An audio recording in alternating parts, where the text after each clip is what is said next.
Buenos días, muchas gracias por esta invitación y es un tema que para mí, la verdad, confieso que no es muy fácil. Hay muy buenos eruditos que pueden hablar de quién es el Espíritu Santo y voy a tratar de hacer todo lo posible. Me he estado preparando esta semana eh, con unos textos que había publicado en mi página web, algunos diccionarios teológicos. Bueno, con lo que uno se ha ido formando con el tiempo, con lo que dice nuestra doctrina, y les confieso que es un tema apasionante, pero también a veces un poco complejo. En fin, en todo caso les agradezco mucho esta invitación para, llamémosla, catequesis, para hablar sobre quién es el Espíritu Santo en un día tan especial como este sábado, sabiendo que esta tarde ya entramos en vigilia para nuestra gran fiesta de Pentecostés. Naturalmente que sabemos quién es el Espíritu Santo. Es la tercera persona de la Trinidad, el Espíritu del Padre y del Hijo.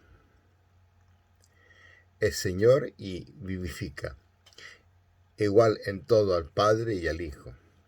Y estas afirmaciones, digamos, clásicas, nunca cuestionadas por los cristianos como nosotros, pueden parecer lo más natural, y es que estuvieron claras y evidentes desde el primer momento. Procede del Padre y del Hijo, pero quiero dejar presente que en el Oriente ortodoxo dice solo del Padre. Bien, con el Padre y el Hijo recibe una misma adoración y gloria. Ahora bien, es inevitable hacerse algunas preguntas. ¿Cómo se ha llegado a estas afirmaciones? Yo creo que no son en absoluto originales.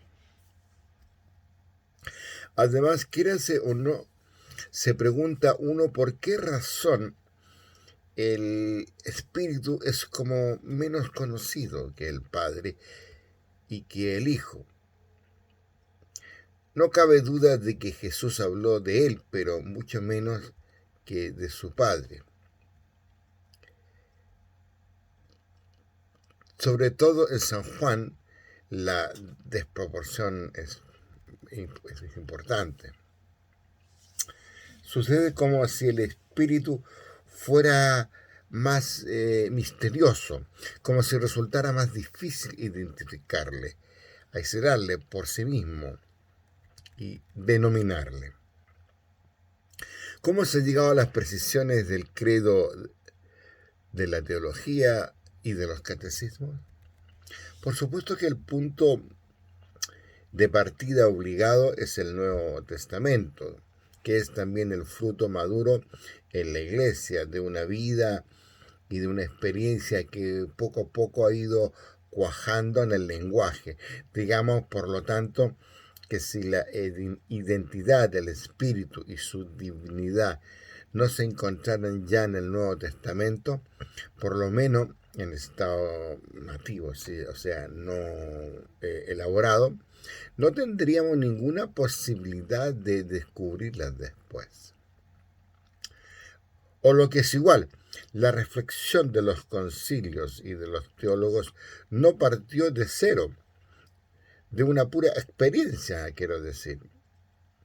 Aunque las afirmaciones del Nuevo Testamento son del orden de la vida, de la acción, de la exhortación pastoral, Pablo,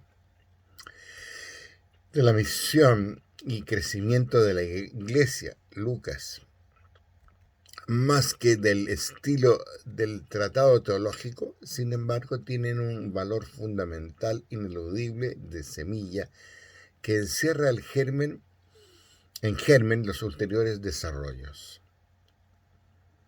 Las afirmaciones del Nuevo Testamento tienen también valor de fuentes a las que será preciso volver para beber en ellas. No olvidemos del Espíritu, agua viva.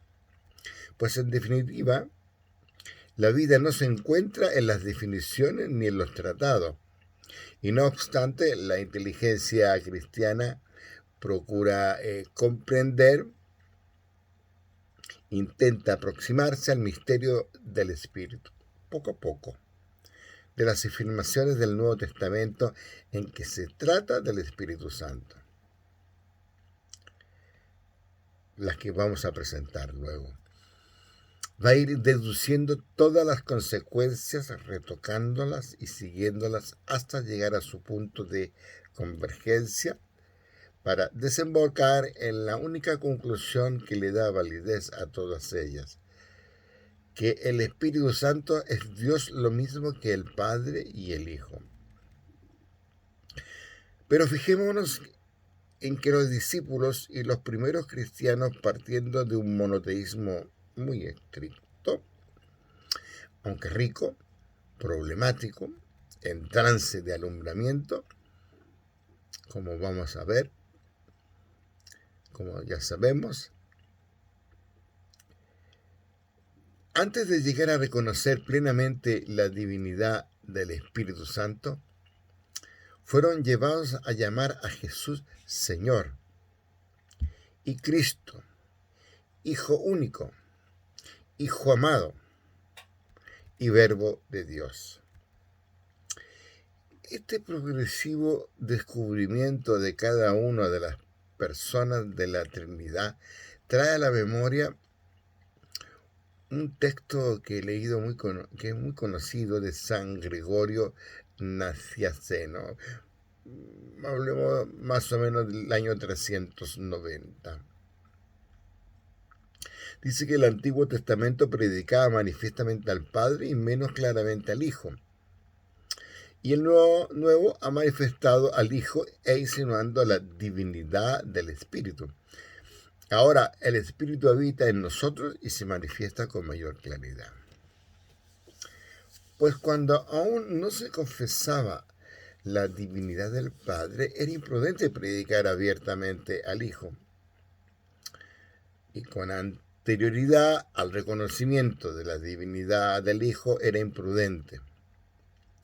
Estoy hablando con demasiada audacia imponernos para este tema, para remate. El Espíritu Santo. Era más conveniente ir avanzando de claridad en claridad hacia la luz de la Trinidad. Podemos quizás prescindir de la forma tajante y abrupta que este texto presenta y matizarle en algunos extremos, pero quedémonos al menos con la idea que expresada con tanta fuerza que el descubrimiento de la divinidad plena del Espíritu Santo, y antes incluso la de Jesús, forzosamente hubo de ser progresiva. Y no por principio, a priori, sino simplemente por el carácter histórico de la revelación, por respeto a las libertades humanas y afectada también a su proceso. Descubrimiento del Espíritu Santo, decimos, pero ¿de qué texto del Nuevo Testamento se parte? Considero muy sorprendente la costumbre de San Pablo en numerosos pasajes de sus epístolas de nombrar juntos, puede decirse que sin ningún precedente, al Padre o simplemente Dios o el Padre de nuestro Señor Jesucristo, al Hijo o el Señor Jesucristo y al Espíritu Santo. Costumbre de nombrarlo en cualquier orden, pero asociado siempre en la obra de nuestra salvación o en lo que constituye nuestra vocación cristiana. 2 o 3 ejemplos, nada más. Un solo cuerpo y un solo espíritu. Un solo Señor, una sola fe. Un Dios y Padre de todos. Efesios 4:6. En Corintios hay diversidad de carismas, pero el Espíritu es el mismo. Diversidad de operaciones, pero es el mismo Dios que obra en todo. Recordemos 1 Corintios 12. La gracia de nuestro Señor Jesucristo, el amor y la comunión del Espíritu Santo esté siempre con todos vosotros. 2 Corintios. También en Gálatas, en Romanos, en Efesios, en fin. A la vista está que todos son textos teóricos, pero todos no son textos teóricos. Perdón, no son textos teóricos, sino en cierto modo un atestado fundado en la experiencia. Tal es la vida cristiana vivida bajo el signo conjunto del Padre y del Señor Jesús y del Espíritu de nuestro Dios. La teología ulterior, los concilios, no harán otra cosa que extraer las conclusiones de todo ello y vaciarlas en fórmulas quizás más rigurosas. Pero siempre tendrá interés la vuelta a estas fuentes primitivas y a esa sencillez de las experiencias originales, cuando no parezca que dichas fórmulas están secas como flores de un herbario. Con todo, es necesario mencionar otro texto sin duda aislado, pero de gran fuerza, para cimentar la afirmación de la divinidad del Espíritu Santo. Se trata de Mateo 28:19. Id pues y haced discípulos a toda la gente, bautizándola en el nombre del Padre, y del Hijo, y del Espíritu Santo. Los términos de esta fórmula se deben al Señor resucitado, o sea, más tardío, como se estiman, o como lo dicen algunos exegetas. Testifican una fe muy antigua, la de la iglesia de Mateo, hacia el año 70, y puesto que con anterioridad se bautizaba en el nombre del Señor Jesús. Pues bien, en la mencionada fórmula de Mateo, se renombra el Espíritu Santo en términos de perfecta igualdad con el Padre y el Hijo. No cabe desear una fórmula trinitaria ni más clara ni más breve, sobre todo estando unida como está el acto esencial que marca la conversión, el bautismo. Para resumir, de todo este sólido substrato del Nuevo Testamento arrancarán los primeros grandes teólogos de los padres de la Iglesia. Me refiero a San Ireneo, a Atanasio y Basilio. Las reflexiones de estos dos últimos acerca de la divinidad del Espíritu Santo hacia los años 360, 370, está por otra parte en el origen de las últimas afirmaciones dogmáticas sobre el Espíritu Santo del Concilio de Constantinopla en el año 381, y lo que nosotros creemos a ese respecto no ha experimentado variación desde entonces. Esto no excluye, sin embargo, nuestras preguntas, que particularmente está. Y es lo que siempre se pregunta, y es lo que todos los fieles muchas veces quieren saber. Yo mismo tantas veces me pregunté, ¿por qué se conoce tan poco, tan mal al Espíritu Santo? ¿A qué se debe, en fondo, en el fondo, ¿verdad?, que sea tan difícil conocer al Espíritu Santo.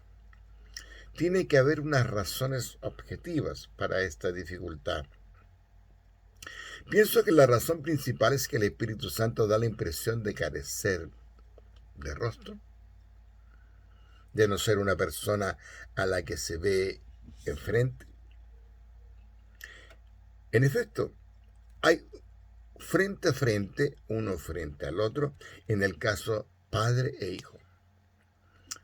Pero me parece que no lo hay en Padre y Espíritu o en Hijo y Espíritu. Fíjese que nunca ora Jesús dirigiéndose al Espíritu como a un tú. Más bien parece que su oración se produce bajo la moción del Espíritu. Testimonio de esto es el texto que tiene Lucas, por ejemplo, en el 10:21. Se llenó de gozo Jesús en el Espíritu Santo y dijo: yo te bendigo, Padre. Por lo que a nosotros se refiere, sucederá lo mismo. El Espíritu es el que, ante todo, ora en nosotros, es la fuente de nuestra verdadera oración. Él es lo primero que pedimos al Padre y a Jesús para poder orar. Más bien, aquel a quien directamente oramos, aunque se pueda hacer. Bueno, dentro de nuestros grandes teólogos como Uru von Balthasar, dice que el Espíritu es el revelante no revelado, entendiéndose por tal el que habla para revelarse a sí mismo. Por tal, no el que habla para revelarse a sí mismo, sino el que hace hablar. Habló por los profetas, el que hace escribir y escuchar y dar gracia. Y no por eso su papel es menos importante que el del Padre y el del Hijo. Y no por eso se puede poner entre paréntesis al Espíritu sin que de ello se haga algún daño, siendo menos explícitamente conocido o reconocido. Sin embargo, la experiencia que de él se tiene es previa y fundamental. Y lo decíamos hace poco, al principio, su acción íntima, discreta, no permite reconocer, nombrar y orar al Padre, y nos da el confesar de que Jesús es el Señor. Repito, nos permite reconocer, nombrar y orar al Padre, y nos da el confesar de que Jesús es el Señor. También puede intentarse la aproximación por medio de imágenes o símbolos para intentar mostrar que este misterio del Espíritu es como normal. El Espíritu es la luz en que vivimos inmersos, alcanzamos nuestro pleno desarrollo y descubrimos al Padre, un poco en el sentido, recordemos el Salmo 36:10, en tu luz vemos la luz. Es la mirada misma con que divisamos al Padre y al Hijo y vislumbramos el misterio de Dios. Volviendo a este gran teólogo Urs von Balthasar, dirá de él: no quiere ser visto, sino en nosotros el ojo que ve. No quiere ser visto, sino en nosotros el ojo que ve. Un cántico reciente intenta otra imagen. Espíritu, tú nos recorres como la sangre. En fin, el Espíritu es en lo profundo de nosotros el amor que nos certifica que Dios ama, que nos ama a nosotros. Este es el verdadero sentido del versículo que no es tan conocido. El amor de Dios ha sido derramado en nuestros corazones. Este es el sentido del versículo que no es tan conocido. el amor de Dios ha sido derramado en nuestros corazones. Romanos 5. El amor de Dios nos tiene y no el amor que nosotros tenemos a Dios. El amor que Dios nos tiene y no el amor que nosotros tenemos a Dios. Puntualiza la nota de la traducción de la Biblia. El Espíritu Santo es también el amor que hace que nosotros amemos. Resumiendo, en el fondo, todas estas imágenes vienen a decir lo mismo. No se conoce al Espíritu, tan solo se le adivina de rebote, indirectamente, por lo que hace decir, orar y obrar a aquellos en quienes habita. Y es tan indispensable y a la vez tan misterioso que se debe a que representa lo más secreto del misterio de Dios. El Espíritu todo lo sondea hasta las profundidades de Dios. Nadie conoce lo íntimo de Dios sino el Espíritu de Dios, dice San Pablo en 1 Corintios 2.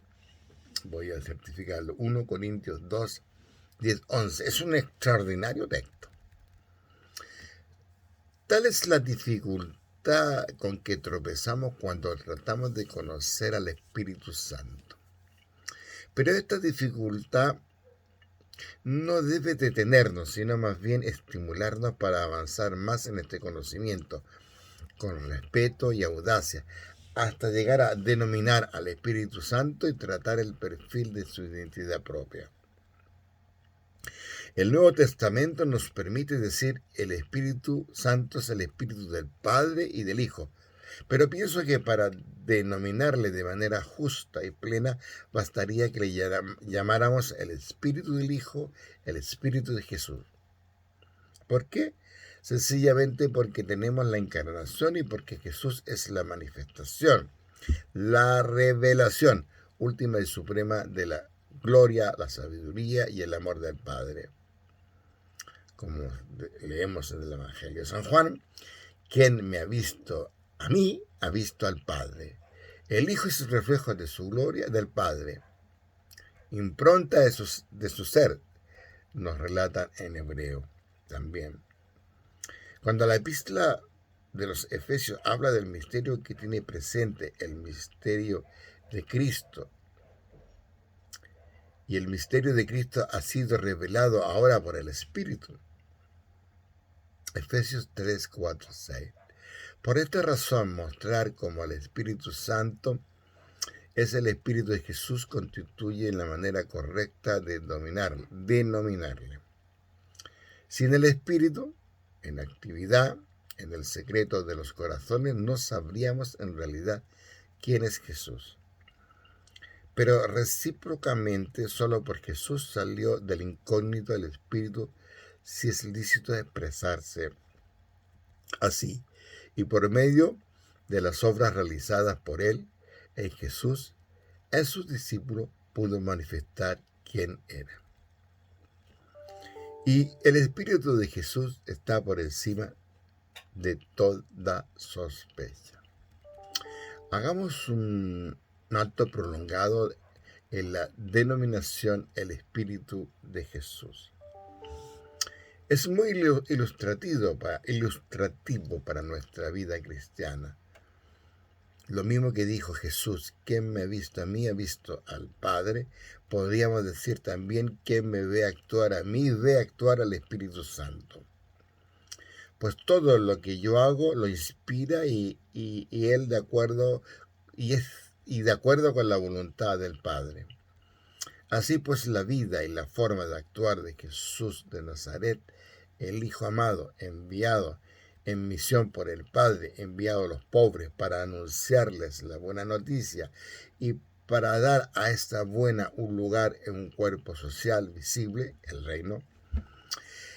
Esa vida y esa forma de actuar serán la referencia obligada para entender tanto el misterio del Espíritu como, por otra parte, el misterio del Padre, Y finalmente, el misterio de Dios en nuestras vidas y en la historia. Al Espíritu solo se le puede denominar con verdad y de forma que esté por encima de toda sospecha, diciendo que el Espíritu de Jesús de Nazaret, en efecto, creer que se es del Espíritu sin tener por base la propia forma de actuar de Jesús, es exponerse a todo tipo de ilusiones. El Espíritu Santo nos hace saber Jesús en San Juan. En San Juan nos habla muchísimo. Nos recordará lo que yo os he dicho. Juan 14, 26. El Espíritu Santo nos recordará todo lo que yo os he dicho. Juan 14, 26. El Espíritu rememora la objetividad histórica de Jesús, si nos conforma con el Hijo. No es según un orden imaginario, sino según la realidad. Jesús es la roca que sirve de cimiento a toda interpretación. Un teólogo protestante ha dado también con una fórmula que colabora mucho para entender esto que estoy diciendo. El Espíritu Santo es cristológico, dice. No tiene intención de hablar sino de uno solo, de Jesucristo. Desde el momento en que el Espíritu Santo se le separa de Cristo y de su propio cometido de testigo, se esconde y solo se tiene de él un residuo, sino un falso Espíritu Santo. El error en que con más frecuencia se ha incurrido acerca de haber olvidado la gravitación cristológica. El Espíritu Santo, nuestra memoria cristiana, fiel y viviente. Esta formulación es una nueva manera más concreta de subrayar la misma afirmación que acabamos de hacer. El Espíritu que nos recuerda cuando dijo Jesús en nuestra memoria, fiel porque no añade nada sustancialmente nuevo al mensaje legado por Jesús. Jesús es la palabra definitiva de Dios, una palabra insuperable. Escuchemos una vez más a Juan. El Espíritu dará testimonio de mí. Juan 15, 26. Recibirá lo mío y os lo comunicará a vosotros. Juan 16, 14. No hablará por su cuenta, sino que hablará lo que oiga. Juan 16, 13. Memoria fiel porque lo dice todo para asegurar sin menoscabo alguno la plena progresión del don de Dios en Jesucristo. En tal sentido, del siguiente versículo tan trinitario, todo lo que tiene el Padre es mío. Por eso he dicho, hablando de Jesús, recibirá de lo mío y os lo comunicará a vosotros, a ustedes. Juan 16, 15. Pero entonces, ¿el Espíritu Santo es un simple repetidor? ¿Mero eco? No, porque es una memoria viviente. El Espíritu restituye incesantemente a la palabra de Jesús toda su novedad y su fuerza contundente. Crea en nosotros un corazón nuevo para que la acojamos, la meditemos y la interioricemos. Nos ayuda a descubrir sus inagotables riquezas, hasta entonces inadvertida para nosotros. Este es sin duda el sentido del texto. Mucho podría deciros aún, pero ahora no podéis con ello. Cuando venga el Espíritu de la verdad, os guiará la verdad completa. Juan 2, 16, 12, 13. Pues bien, ¿cuáles son esas cosas que los discípulos no pueden soportar aún? Algo así como los ojos no pueden ver, aguantar una luz demasiado viva. ¿Cuál es esa verdad completa que todavía están por descubrir? Sin duda, llegar a comprender la muerte y la resurrección de Jesús. Buen paso al que hay que dar. El porqué de esa vida y esa muerte, así como su significado dentro del plan de Dios. ¿No era necesario que Cristo padeciera eso? Lucas 24, 27. La verdad definitiva acerca del misterio de su persona, tan solo vislumbrado bajo la forma de una pregunta. ¿Quién es este hombre? Pero puesto a plena claridad después de Pentecostés. A esto puede añadirse también que de tal modo es el Espíritu de Jesús, que participa de la Pascua. No tiene otra cosa que hacerse sino edificar el cuerpo de Cristo. El Espíritu es quien nos hace miembros del cuerpo de Cristo, dice San Pablo en Corintios 12:13 y en Romano 8. Pero ese no es el cuerpo del Espíritu Santo, es el de Cristo. Bien. El Espíritu es el que también nos confiere nuestra identidad de hijos y nuestra misión. Con nosotros sucede otro tanto, que con Jesús nuestra identidad de hijos y nuestra misión nos las confiere el Espíritu de Jesús, y ambas de forma inseparable. Así pues, la intimidad de nuestra relación con el Padre y el sentido de la oración y de la acción de gracia, así como el compromiso fraterno, son los componentes necesarios a toda experiencia cristiana auténtica. Además, viendo a Jesús animado por el Espíritu, hay que añadir que pretender hablar del Espíritu sin contenido, en cierto modo, sin experiencia de vida, al menos inicial, sin voluntad de misión, constituye posiblemente una falta de honestidad.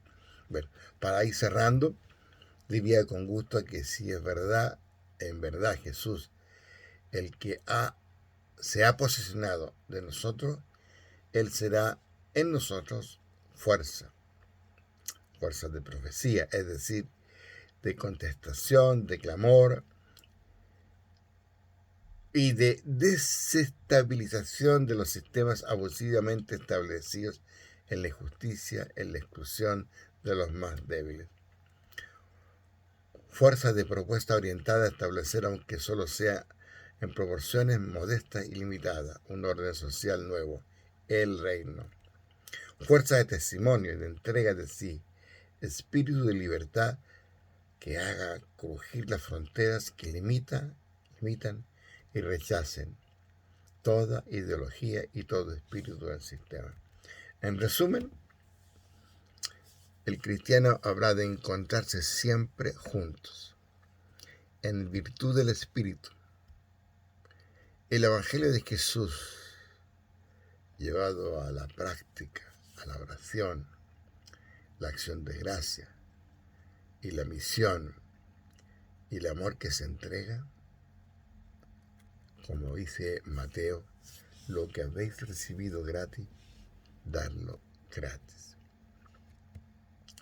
Aquí llegamos con esta parte que me correspondía exponer a mí, para dejar que otros también expongan. Yo les agradezco muchísimo y todos estamos esperando a disfrutar esta tarde de la vigilia y mañana de nuestra gran misa de Pentecostés. Y bueno, este ha sido mi tema de quién es el Espíritu Santo, y que naturalmente nos puede ayudar a entender un poquito mejor. Muchas gracias y le dejo la palabra a ustedes.